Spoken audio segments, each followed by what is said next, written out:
Bapak, Ibu, saudara-saudari yang terkasih dalam Tuhan kita Yesus Kristus.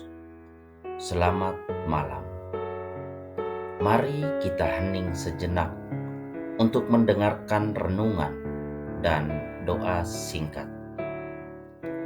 Renungan sehati, Rabu 25 September 2024.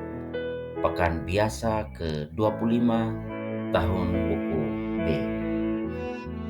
Bacaan diambil dari kitab Amsal bab 30 ayat 5 sampai dengan 9. Injil Lukas bab 9 ayat 1 sampai dengan 6. Memanggil, mengutus, dan memberi kuasa. Oleh Romo Ignatius TA CSSR, dibacakan oleh Damsil Tukang.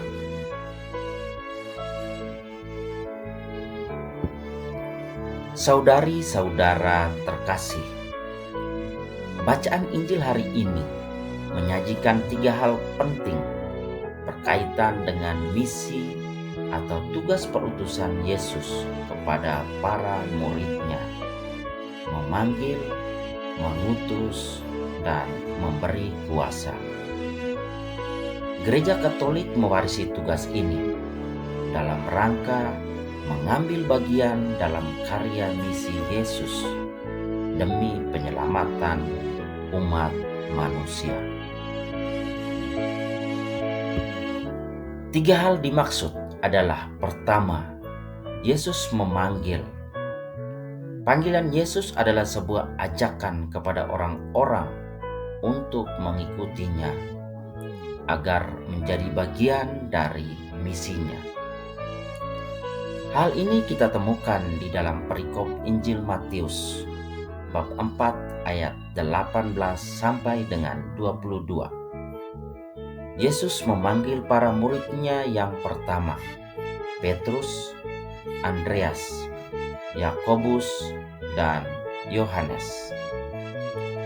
Panggilan ini bukan hanya mengikuti Yesus secara fisik, tetapi juga memiliki komitmen spiritual, yakni siap menjalankan ajaran Yesus dengan cara membawa pesan perdamaian. Kedua, Yesus mengutus. Injil menyajikan bahwa Yesus mengutus para murid untuk melakukan misi tertentu.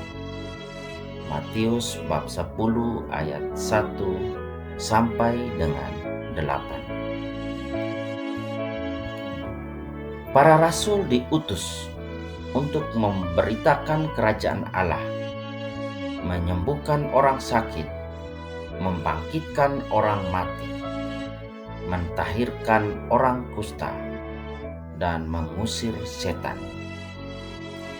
Pengutusan ini adalah mandat yang harus dilakukan, harus pergi walaupun berhadapan dengan resiko ditolak, dihina, dicaci, dianiaya, bahkan dibunuh.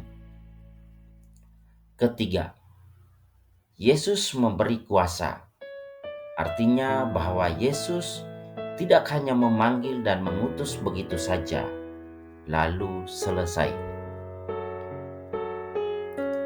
Yesus juga memberi kuasa agar bisa melakukan mujizat, seperti menyembuhkan penyakit dan mengusir roh jahat.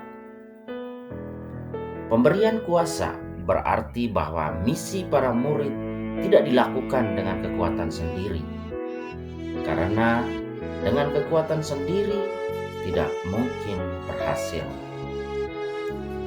Semua yang dilakukan mesti datang dari kuasa dan otoritas Sang Pemberi mandat misi, yakni Yesus sendiri. Saudari-saudara sehati, 3 hal tadi menunjukkan bagaimana Yesus membentuk, mengirim, dan memperlengkapi para murid untuk terlibat dalam misi ilahi, yakni menyebarkan kasih Allah dan memperluas kerajaannya di bumi. Kita adalah utusan Tuhan melalui hidup, karya, dan pelayanan kita.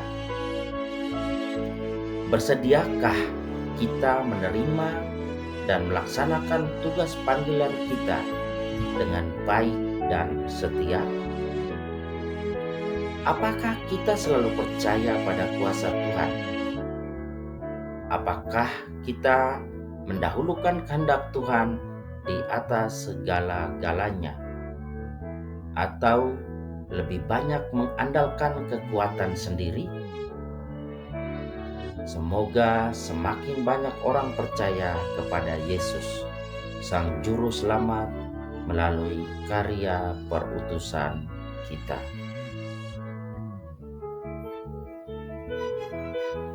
Marilah kita berdoa. Allah Bapa yang Maha Baik, Engkau senantiasa mencukupi hidup kami dengan rahmat dan kasih-Mu.